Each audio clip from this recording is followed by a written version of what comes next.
News 24 पर एक बार फिर से बिहार चुनाव नतीजे आप लाइव देख रहे हैं। आपको अपडेट दे दूं, न्यूज 24 पर फिलहाल हमारे पास जो ट्रेंड्स हैं उसके मुताबिक एनडीए 157 सीटें जीत रहा है। बिहार के चुनाव में 243 में से 122 का बहुमत का आंकड़ा है। पिछली बार 125 सीटें मिली थी एनडीए को, 110 मिली थी महागठबंधन को। इस बार 125 करीब 32 सीटों का फायदा 32 सीटों का फायदा होता हुआ दिख रहा है एनडीए को 125 के मुकाबले। और महागठबंधन देखिए 110 से आ रहा है 81 पर, करीब 30 सीटों का नुकसान हो रहा है। 3 सीट कम है, 240 का ये आंकड़ा है। और हम याद करें कि अमित शाह जी ने कहा था कि 160 सीट जीतेंगे, तो मतलब कुछ है तो कमाल। Okay, all right. और ये आंकड़ा जरूर देखिए जरा आप। ऊपर तो मैंने आपको दिखा दिया कि कौन आगे कौन पीछे गठबंधनों में। अब ब्रेकअप जरा देखिए। पिछली बार याद रखिए आरजेडी 73 सीटों के साथ 75 सीटों के साथ सबसे बड़ी पार्टी थी, बीजेपी 73 के साथ दूसरे नंबर पर थी और जेडीयू 43 के साथ तीसरे नंबर पर। इस बार पूरा खेल पलट गया। शायद बीजेपी 74 इस बार पूरा खेल पलट गया। जेडीयू 75 के साथ नंबर 1, अब बीजेपी दूसरे नंबर पर ही है 67 और आरजेडी चली गई 62 पर, तीसरे नंबर पर। अब एलजेपीआर, कांग्रेस ये चौथे नंबर के लिए लड़ाई कर रहे हैं। राजकिशोर, लैंडस्लाइड है अब तो इसमें मेरे ख्याल से। अब तो कोई शक नहीं होना चाहिए। 2 घंटे की काउंटिंग है। थोड़ा बहुत ऊपर नीचे होता भी है तो ऐसा लगता नहीं बहुत ज्यादा बदलेगा। ट्रेंड तो लगभग यही रहना है। और ये देखिए, एक चीज को लेकर तो जो लोग भी वहां पर फील्ड पे गए थे, चाहे राजीव हो चाहे सुकेश हो, आप देख लीजिए सभी लोग कह रहे थे कि वहां सरकार आती हुई दिख रही थी एनडीए की, इसमें कोई दो राय नहीं है। लेकिन अब यहाँ पर ये जो एक बात थी जो सुकेश ने कही कि आर्म ट्विस्ट करके वो कर दिया गया, तो आर्म ट्विस्ट करने की स्थिति में नीतीश नहीं थे।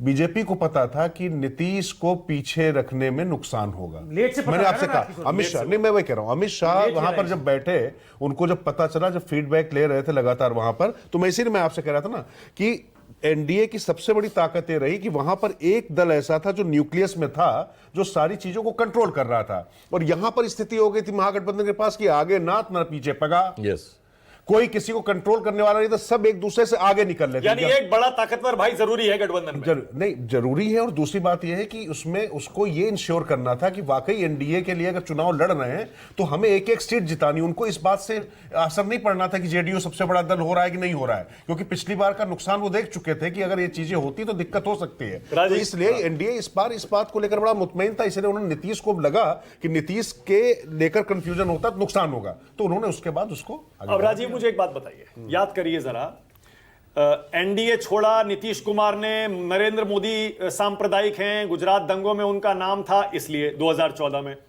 चुनाव हार गए, लोकसभा का मुख्यमंत्री पद छोड़ दिया। 2015 में लालू यादव के साथ जीते, जबरदस्त बहुमत लेकर आ गए। उसके बाद फिर से एनडीए में चले गए, फिर महागठबंधन में चले गए, फिर एनडीए में आ गए। लोगों ने पलटू राम कहना शुरू कर दिया, बहुत सारे लोगों ने पॉलिटिकल ओबिचुरी लिख दी, नीतीश कुमार खत्म, क्रेडिबिलिटी खत्म। क्या ये जो दिख रहा है जेडीयू सबसे बड़ी पार्टी 76, इसका पूरा का पूरा ये जो आंकड़ा है ये दिखाता है कि नीतीश कुमार ने जो भी फैसले लिए, बिहार की जनता ने उनको सिरा ऊपर लिया। उनका पलटी मारना सब इररिलेवेंट, सब अप्रासंगिक है। उन्होंने काम ऐसा कर दिया कि उनके वो कदम बेमानी हो गए।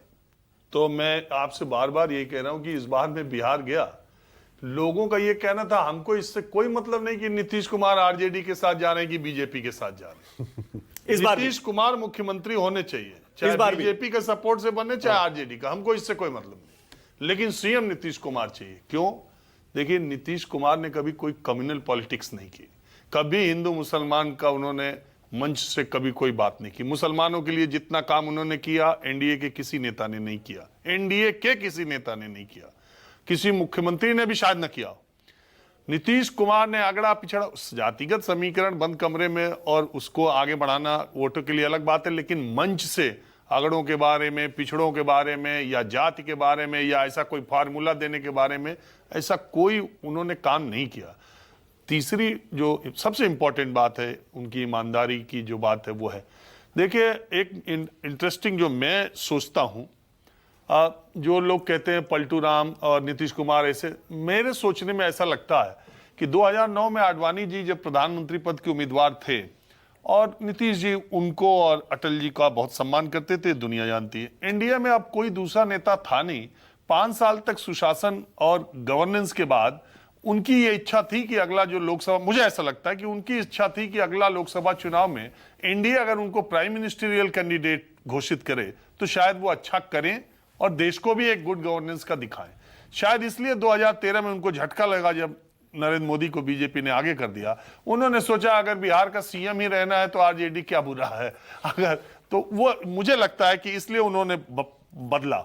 दोबारा जब वो बदला तो अब उन्होंने लगा कि अब नरेंद्र मोदी से लड़ना है तो क्यों ना इंडिया गठबंधन बनाया जाए, और मैं उसका एक विकल्प के तौर पर नरेंद्र मोदी के सामने अगर इस देश में कोई खड़ा हो सकता है तो नीतीश कुमार, शायद उनके अंदर ये इच्छा रही हो और उन्होंने एक इंडिया गठबंधन का प्रयोग किया और प्रयोग जिस कदर सफल रहा, अगर नीतीश कुमार ने जैसा सोचा था वैसा ही हुआ होता तो आज नरेंद्र मोदी की सरकार नहीं होती, ये तय है। और अगर नरेंद्र मोदी की सरकार है तो वो भी नीतीश कुमार की वजह से है, ये भी तय है। तो आज का दिन केवल नीतीश कुमार की प्रशंसा का दिन है, जो मैं पिछले 10 दिन से लगातार कर रहा हूं। और मैं लगातार ये बात कह रहा था कि जेडीयू सबसे बड़ी पार्टी के तौर पर आएगी। हालांकि 99% लोग या मानते भी हैं या है भी कि ज्यादा सीटों पर आरजेडी लड़ी है, इसलिए उसे बड़ी पार्टी का तमगा मिल जाना चाहिए। 99% प्रोबेबिलिटी है। बस इतना ही छोड़ दिया राजीव ने कि ये नहीं कहा कि पलटू राम नीतीश कुमार नहीं है, पलटू राम दरअसल आरजेडी है और बीजेपी है। वो तो वही खड़े थे, वो कहां पलट गए? वो तो मुख्यमंत्री थे, पलट के तो ये लोग पलट के उनकी तरफ आए। सीरियस नोट प्रशंसा में इनकी इतना ही छोड़ दिया राजीव ने, बस बाकी कही नहीं। ऑन द सीरियस नोट मानक, एक चीज तो माननी पड़ेगी कि दरअसल नीतीश और भाजपा, बड़े ये मानना पड़ेगा कि नीतीश की प्रशंसा का दिन है तो ये प्रशंसा का दिन भाजपा का भी है कि उन्होंने इस चीज को स्वीकारा, समझा, माना।